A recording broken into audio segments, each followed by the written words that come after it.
정말 중요한 거 절대 잊어버리시면 안 됩니다. 구원을 이룸. 그 다음에 열매 맺음. 열매 맺음. 그 다음에 구원에 참여. 이거 절대 잊어버리시면 안 됩니다. 구원을 이루기 위해서 연단받는 것이고, 열매를 맺기 위해서 연단받는 것이고, 구원에 참여하기 위해서 연단받는 겁니다. 그죠? 다른 것들은 부수적입니다. 부수적. 그죠? 정말로 중요한 거, 구원을 이루고, 그 다음에 열매를 맺으시고, 그 다음에 구원에 참여하는 거. 그래서 잠깐만 설명만 해드리겠습니다. 구원을 이루면 뭐 잘 아시는 것처럼, 갈라디아서 4장 19절 말씀이나, 갈라디아서 2장 20절 말씀이나, 로마서 8장 28절에서 30절 말씀이나, 에베소서 4장 13절 말씀이나, 빌립보서 2장 12절에서 14절 말씀. 이거 말도 많이 있습니다. 이런 말씀들을 중심으로 해서 저희들이 구원을 이룬다고 부릅니다. 특별히 이제 빌립보서 2장 12절 13절 말씀에서 두렵고 떨림으로 구원을 이루라고 말씀하셨기 때문에 그 말씀을 그대로 적용하는 겁니다. 쉽게 말하면 예수 그리스도의 장성한 분량이 우리 안에서 충만히 이루어지는 것, 이게 구원을 이룸입니다. 그러니까 구원을 이루기 위해서도 연단을 받으셔야 되고, 그 다음 열매 맺음 잘 아시죠? 이거는 요한복음 15장 말씀, 그 다음에 갈라디아서 5장, 그 다음에 22절에서 23절 말씀. 그죠? 요한복음 15장에서는 잘 하신 것처럼 하나님은 농부이시고 예수님은 포도나무이시고 저와 여러분은 가지입니다. 그리고 우리가 열매 맺음에 많은 분들이 오해하는 게 뭐냐면은 가지가 스스로 열매를 맺는다고 생각하는데 아니라는 겁니다. 열매는 가지가 맺지만 사실은 정확히 말하면 포도나무이신 주님이 맺는 겁니다. 가지는 우리는 주님 안에만 뭐 하는 거예요? 거하는 거거든요. 그렇죠? 그래서 요한복음 15장에서는 가장 중요한 열매이면서 가장 기본적인 열매인 사랑에 대해서 우리에게 들려주고 있습니다. 그리고 사도 바울은 갈라디아서 5장 22절에서 23절 말씀, 이 부분에서 이제 성령의 열매를 말합니다. 성령의 열매. 다시 한번 점검하면 우리가 열매를 맺는 것이 아니라 주님이 우리를 통해서 뭐 하는 거죠? 열매를 맺으시고 성령 하나님이 우리를 통해서 열매를 맺으시는 겁니다. 그렇겠죠? 그러니까 내가 열매를 맺으려고 하면 절대 맺을 수가 없습니다. 방법은 하나밖에 없습니다. 주님 안에 뭐 하는 거예요? 거하는 거. 근데 많은 분들이 이제 오해하는 게 내가 하려고 하거나 내 힘으로 하려고 하면 절대로 열매를 맺을 수 없다는 거. 이건 주님의 열매이기 때문에, 그래서 우리가 자기 부인, 자아보전, 자아상실 또는 연단 이렇게 힘쓰는 겁니다. 나머지는 하나님의 영역이기 때문에. 그렇죠? 그러니까 주님의 열매라는 거. 그 다음에 구원의 참여는 잘 아시죠? 구원의 참여는 이미 제가 조금 전에 말씀드렸듯이 하나님의 뜻이 우리를 통해서 이루어지는데, 그 다음에 하나님의 일이 온전히 이루어지는데, 그리고 저희들이 넓은 의미에서 하나님 나라의 참여라고 부릅니다. 하나님의 나라의 일부분을 하나님 우리에게 참여할 수 있도록 도와주신 겁니다. 기회를 주신 거예요. 우리에게는 기회가 된 기회. 그러니까 희생의 개념이 아니라 기회의 개념으로 가야 돼요. 그러잖아요. 창세전에 하나님이 나를 특정하셔가지고 구원받게 하신 것도 감사한데, 구원을 이루게 하시고 열매 맺게 하시고 주의 나라 일까지 맡겨주시니 참으로 뭐합니다? 감사합니다. 이렇게 가셔야 됩니다. 그죠? 근데 이제 우리의 문제는 뭐냐면 내가 원하는 대로 되지 않았다고. 그죠? 내가 원하는 대로 되지 않았다고 힘들어한다는 문제예요. 그러니까 나의 원하는 대로 되는 것이 아니라 하나님께서 원하시는 대로 되는 것. 지음을 하셨죠? 그러니까 나의 온대로 되는 것이 아니라 하나님의 온대로 되는 겁니다. 할렐루야. 이게 영에 속하지 않는 사람의 특징입니다. 태어나서 결혼해갖고 누구랑 결혼해서 누구랑 살다가 몇 명 자녀 낳고 뭐 했더라? 죽었더라. 그럼 불쌍하잖아요. 근데 그냥 역대상이나 그 사도행전 말씀 보면은 다윗에 대해서 뭐라 나오냐면, 다윗은요 하나님의 뜻을 섬기다가 잠들었더라. 얼마나 멋집니까? 우리도 하나님 앞에 섰을 때, 우리 자녀들은 우리 그런 말 안 해줄 수 있습니다. 그러나 하나님 앞에 섰을 때 하나님께 그렇게 칭찬받았으면 좋겠어요. 너는 내 뜻을 섬기다가, 이해되시죠? 섬기다가 잠들었다. 착하고 충성된 종아. 할렐루야. 맞아. 우리가 그게 딱 목표가 됐으면 좋겠어요. 그죠? 그러니까 구원을 이름, 이해되시겠죠? 그 다음에 열매를 맺은, 그 다음에 구원에 참여. 이렇게, 이런 관점 속에서 정말 중요한 건데, 많은 분들이 너무 중요하니까 잊어버려요. 너무 중요한 얘기를 많이 듣다 보니까 이제 안 중요하게 됐어요. 그래서 지금 우리가 이게 심각한 문제가 생기고 있는데, 어찌됐든, 꼭 그런 거 너무 잘 믿어요. 예, 정말 그런 거는 얼른 잊어버리시고, 뭘 잊어버리지 마시라고요? 구원을 이루고, 열매 맺고, 구원에 참여. 몇 자 되지도 않습니다. 몇 자 되지도 않는 걸 금방 잊어버리세요. 복잡한 거는 그냥 다 기억하시고, 그냥. 안 복잡한 거는. 예. 사실 우리가 존재하는 이유입니다. 구원을 이루고, 사도 바울의 그 신학 사상을 복잡한데 딱 압축시키면 이거예요. 구원을 이루고 열매 맺고 구원에 참여하고 그래서 이렇게 한번 우리가 해보셨으면 좋겠습니다. 그 의미에서 이제 연단을 생각해 보자는 거예요. 자, 그러면은 제가 연단은 어떤 의미냐면은 주님 없이는 살 수 없다 그런 부분이에요. 이게 요한복음, 자 말씀을 보실까요? 요한복음 15장 4절에서 6절 말씀 보겠습니다. 주님 말씀 그대로. 이 말씀이 우리에게 실제됐으면 좋겠다 그런 부분입니다. 제가 읽겠습니다. 내 안에 거하라 나도 너희 안에 거하리라. 가지가 포도나무에 붙어있지 아니하면 절로 과실을 맺을 수 없음 같이 너희도 내 안에 있지 아니하면 그러하리라. 나는 포도나무요 너희는 가지니 저가 내 안에 내가 저 안에 있으면 이 사람은 과실을 많이 맺나니. 이게 중요합니다. 나를 떠나서는 너희가 아무것도 할 수 없습니다. 사람이 내 안에 거하지 아니하면 가지처럼 밖에 버려 말라지나니 사람들이 이것을 모아다가 불에 던져 사르느니라. 그렇죠? 이 정리에서 나를 떠나서는 너희가 아무것도 할 수 없다. 이게 지금 주님을 목적한다는 게 그런 부분이에요. 우리는 주님 없이는 살 수가 없다는 거예요. 주님 없이는 살 수가 없다. 아주 잘하는 이야기. 제가 물론 이제 벌을 전공하는 사람은 아니니까 실수할 수 있는데, 꿀벌이 존재하는 목적이 뭔지 아시죠? 꿀벌이 존재하는 목적은 뭐죠? 꿀을 따가지고 모으는 거예요. 이게 꿀벌은 평생 뭐 하는 거죠? 꿀을 따서 모으는 거예요. 꿀 따지 않으면 벌은 뭡니까? 꿀벌은 죽습니다. 근데 어쨌든 이게 꿀이 존재하는 목적은 뭐라는 거죠? 꿀벌. 그렇죠? 그러면 저와 여러분이 존재하는 목적은 뭘까요? 주님 때문에 주님 때문. 그러잖아요. 우리는 주님 때문에 존재하는 거예요. 그러니까 꿀벌이 존재하는 거는 꿀 따기 위해서. 우리가 존재하는 이유는요. 주님을 사랑하고 섬기기 위해서죠. 그죠? 다 아시는 거예요, 지금. 너무 다 아셔갖고 다 잊어버리시는 거. 주님을 사랑하고 뭐 하기 위해서요? 섬기기 위해서 존재하는 거예요. 그렇죠? 요셉이 총리 된 게 중요한 것이 아니라 요셉이 뭐 했다? 요셉이 하나님을 사랑하고 섬겼다는 거예요. 다윗이 왕이 된 것이 중요한 것이 아니라 다윗이 하나님의 뜻을 섬기다가 잠들었다는 게 중요한 거예요. 그렇죠? 그 뭐냐면 시대적인 하나님의 요청이에요. 시대적인 요청. 이거 다시 쉽게 말하면 이런 표현이에요.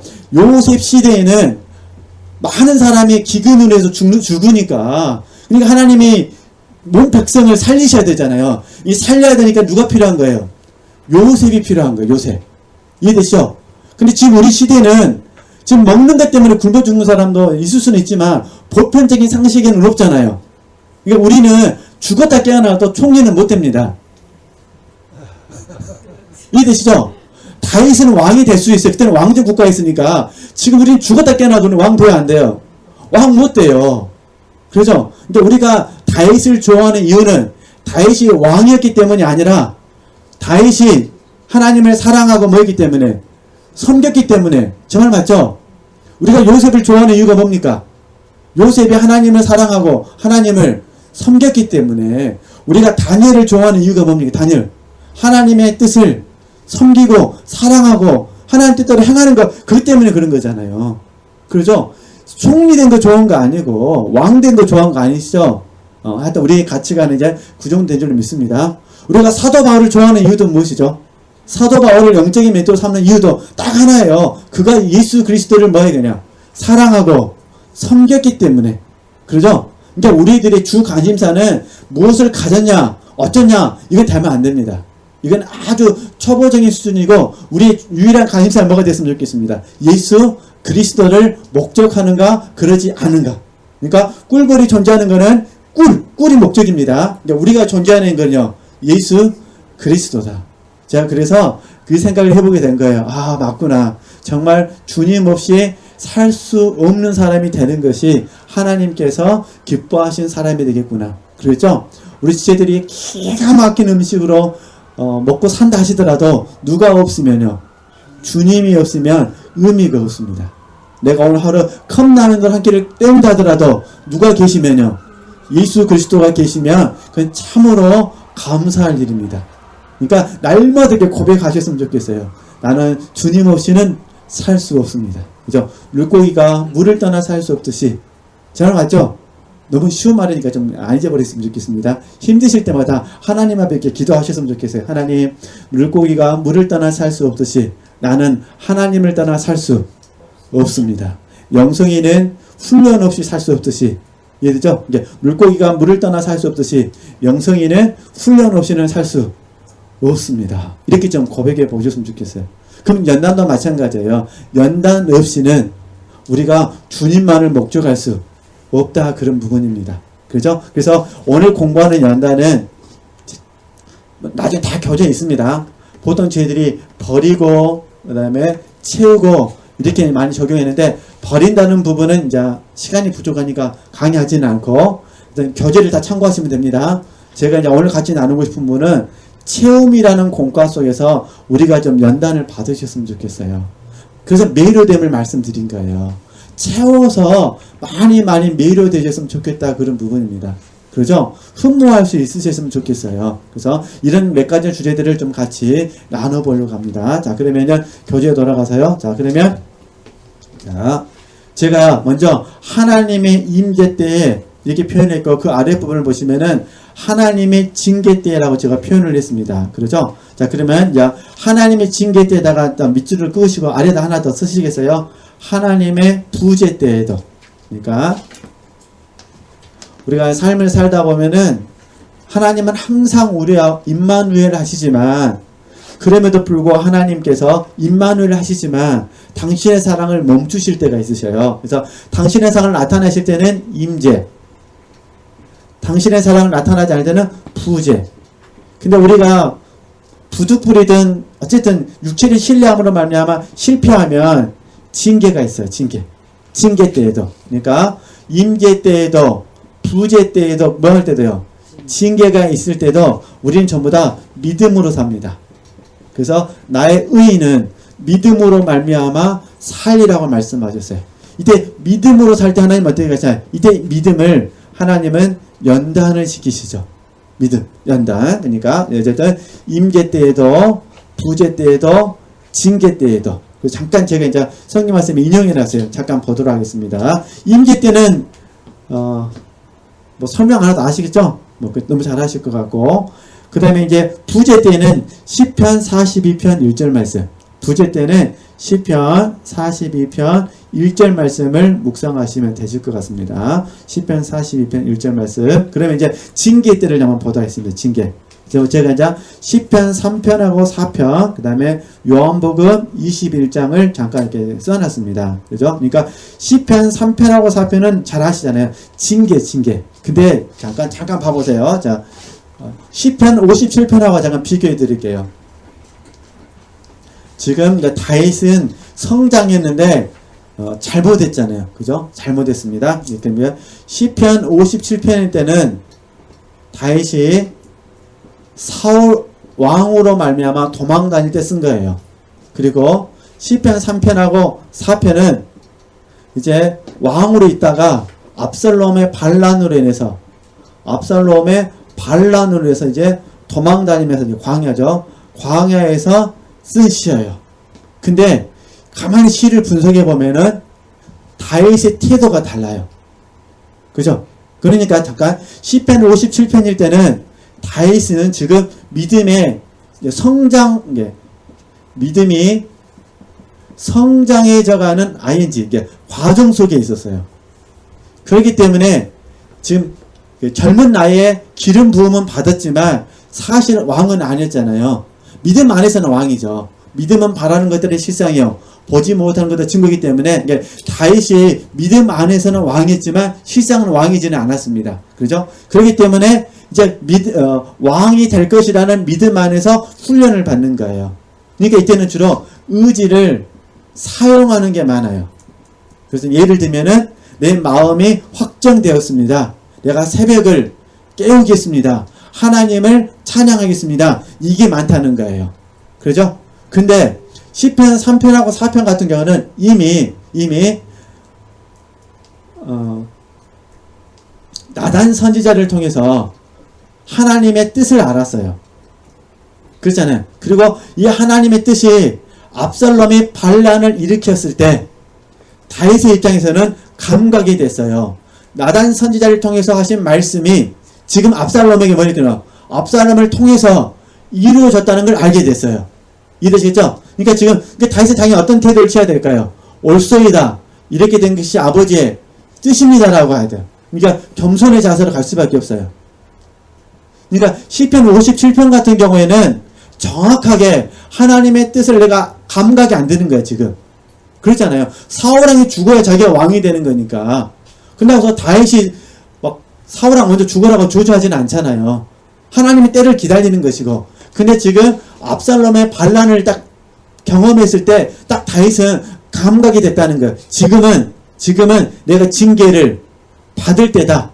그죠? 그러니까 이런 관점이 다르다는 차원에서 말씀을 보여줬으면 좋겠다. 그런 부분입니다. 그러니까 다윗은 어떻게 되냐? 광야에 들어가서 옳소이다. 이렇게 된 것이 아버지의 뜻입니다. 징계를 받아들이는 거예요. 받아들이고 하나님께서 회복해 주시기를 바라는 거죠. 그러나 이때도 다윗은 자기가 예루살렘으로 돌아가서 왕이 될 것을 사모하기보다는 하나님의 뜻이 비록 징계지만 징계를 통해서 하나님의 뜻이 본인에게 온전히 이루어지기를 바랬던 거예요. 그래서 이제 3편하고 4편 속에서 하는 말씀은 내가 광야의 길에 있지만 지금 압살롬을 위해서 도망다니고 있지만 주님이 내게 주신 기쁨은 포도주를 수확할 때보다 훨씬 더 많은 거죠. 크다고 말하는 거예요. 내가 평안히 누울 수 있다는 거예요. 왜냐면 하나님이 나를 뭐 해주시니까? 붙들어 주시니까. 그렇죠? 그러니까 이게 결국은 뭐냐면 하나님만을 목적하는 모습이라는 거예요. 그러니까 하나님의 임재가 있을 때도 하나님만을 목적하고 하나님의 부재를 경험할 때도 하나님만을 먹어요. 목적하고 징계를 받을 때도 하나님만을 뭐 하자는 거예요? 목적하자는 거예요. 우리는 고난이 오면 하나님을 목적해야 되는데 하나님을 목적하기보다는 무엇에 관심이 있냐면은 어떻게 문제가 빨리 해결될 것인가 하면 관심이 있다는 거예요. 그게 잘못됐다는 것이 아니라 먼저 그의 나라와 그의 의를 구해야 되는데 먼저가 문제 해결이 된다는 거예요. 이게 먼저 문제를 해결해 주시면 내가 하나님의 나라와 하나님의 의를 구하겠습니다. 이렇게 되는데 다윗은 그게 아니라 왕의 보좌가 회복되는 것이 중요한 것이 아니라 하나님의 뜻이 자기를 통해서 이루어지는 것이 더 중요했다는 거예요. 그죠? 그러니까 이런 의미에서 주님만을 목적하는 제자. 그렇겠죠? 한번 말씀 시간 있으실 때 한번 쭉 한번 점검해 보실 수 있으셨으면 좋겠습니다. 그럼 제가 여기 이제 어제도 잠깐 제가 말씀을 드렸습니다만 우리가 하나님의 축복에 대해서 다시 한번 우리 점검을 했으면 좋겠어요. 어제 말씀드렸기 때문에 좀 도움이 됐으면 좋겠는데요. 자, 다시 제가 오병이어를 말씀드리겠습니다. 오병. 자, 봐보세요. 하나님께서 오병이어를 사용하시는 거예요. 그렇죠? 그러니까 성경 나오면 주님이시죠. 주님께서 축사하시고 오병이어를 통해서 5,000명을 먹이셨어요. 그렇죠? 그 문제는 뭐냐면 사실은 오병이어는 있어야 돼요. 우리에게. 예, 자, 우리가 하나님께 드리는 모든 자원은 전부 오병이어입니다. 근데 문제는 뭐냐면 문제는 오병이어를 가지고 우리가 주의 일을 하는 게 아니라는 거예요. 하나님 우리를 잘 사용할 수 있도록 우리가 오병이어를 갖추는 건 필요해요. 그러나 이 오병이어를 가지고 주의 일을 하는 건 아니라는 거예요. 그럼 다시 얘기하면은 주님께서 축복해 주셔야만, 주님께서 함께 해 주셔야만 오병이어를 통해서 주님의 뜻이 이루어지는 거예요. 주님의 뜻이. 그렇죠? 근데 오병이어의 기적을 경험했던 사람들은 주님의 뜻과 상관없이 자기의 소욕을 충족시키기를 바랬어요. 그래서 예수님을 왕 삼으려고 했던 거죠. 그러면 이걸 다시 우리에게 적용하면은 우리가 오병이어를 잘 준비했는데 하나님께서 우리의 오병이어를 사용해 가지고 내가 어떤 덕을 보려고 하면 하나님은 축복해 주실 수가 없다는 거예요. 하나님의 축복을 받으려면 어떻게 될까요? 하나님이 오병이어를 잘 사용해서 하나님의 뜻이 이루어지는 것, 하나님의 뜻이 이루어지는 것에 초점을 맞춰야만 하나님의 역사심이 있겠죠. 제 의미를 아시겠죠? 그러면 이제 우리에게 적용했을 때 그러면 오병이어가 역사한다는 건 뭐냐? 이게 미랄비랑 똑같이 연결돼요. 하나님의 생명이 저와 여러분을 통해서 나타나는 거, 이게 하나님의 축복이라는 거예요. 그죠? 이걸 우리가 소망하면서 훈련했으면 좋겠다는 거예요. 어떤 분들은 오병이어를 갖추라고 평생 오병이어만 갖춥니다. 오병이어만. 그리고 뭐냐? 그걸 가지고 주의 일을 하려고 해요. 효과는 있을 수 있어요. 건물을 짓는다든가 수는 모인다든가. 근데 정작 중요한 건 뭐냐면 주님의 생명이 없어요. 그죠? 그럼 어떻게 되냐? 결국은 자칫 잘못하면은 하나님 앞에 섰을 때 전부 다 공력이 불타 사라져 버릴 수가 있다는 거예요. 자기 의가 돼버리니까. 하나님의 의를 이루는 것이 아니라 자기 의를 이룰 수가 있기 때문에. 그래서 다시 그래서 지체들이 막 하나님만 하시옵소서 하면서 오병이어를 준비 안 하시면 안 됩니다.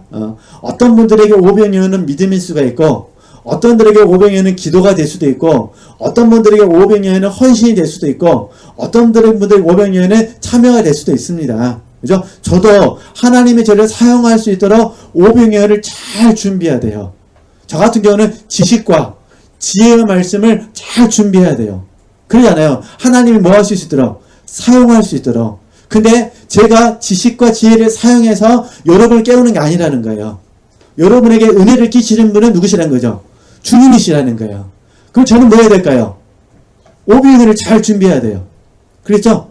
12월 달에 제가 온다고 말씀드렸으니까 12월 달 오기 전까지 저는 뭐 해야 될까요? 제 마음속에 신령한 것들로 채워야 돼요. 첫 번째는 신령한 것들로 채워야 되고, 두 번째는 신령한 것을 가지고 여러분에게 나누어 주려고 싶은 막 소원이 있어야 돼요. 그죠? 이게 로마서 1장에서 하는 말씀이거든요. 그죠? 이게 사도 바울이 말하는 게 그거예요. 나에게는 신령한 것이 있다. 로마에는 너희들에게 전하고 싶은 신령한 것이 있다. 그리고 이 신령한 것을 너희들에게 지금 나누어 주고 싶은 사모하는 마음이 있다. 하나님이 기회만 허락해 주신다면 뭐가 되냐? 나는 지금 너희들이 뭐 하게 되냐? 당장 달려가겠다. 나는 빚진 자다. 이렇게 말하는 거잖아요. 저는 그 말씀을 늘 제게 적용하거든요. 그죠? 이게 방법은 저도 오병이어를 준비해야 돼요. 그러나 최종적으로 역사는 누가 하신다고요? 하나님이 하신다. 그죠? 그러니까 하나님이 나와 함께, 하나님이 나를 통해 일하기를 기뻐하시는 게, 하나님은 기뻐하시는데 나는 안 기뻐하면 되겠습니까? 안 되겠습니까? 안 되는 거예요. 저는 그래서 우리 지체들이 몇 마디 되진 않잖아요. 하나님은 나를 통해 나와 함께 일하기를 기뻐하시던 이 말씀을 딱 묵상할 때마다 막 마음이 너무너무 기쁘셨으면 좋겠어요. 하나님, 내가 누구간데 나와 함께 일하기를 기뻐하십니까? 하나님, 내가 나를 오병이어를 하나님 앞에 드리겠습니다. 그 대신 제일 중요한 건 뭐라고요? 하나님의 축사하심, 축복하심이 제일 중요하다는 거 그렇게 아시고, 연단을 받으실 때든 뭘 하실 때든 이 공간을 꼭 적용해 보셨으면 좋겠습니다. 그래서 궁극적으로는 하나님의 생명이 저와 여러분을 통해서 뭐 하도록? 흘러날 수 있도록. 그죠? 그러니까 그러면 고린도후서 4장 말씀 이해가 돼요. 사망은 우리 안에 역사하고 생명은 너희 안에 역사한다는 말씀을 이해할 수가 있습니다. 이렇게 한번 적용할 수 있으셨으면 좋겠습니다. 그럼 이렇게 하고, 그럼 이제 구체적으로 이제 무엇을 연단받아야 될 것인지 그냥 짧게 좀 설명하도록 하겠습니다. 짧게. 네. 야. 하여튼 이게 너무 막 비우신 데만 초점 맞추지 마시고 그냥 채우시는 데도 초점을 맞추셔야 됩니다.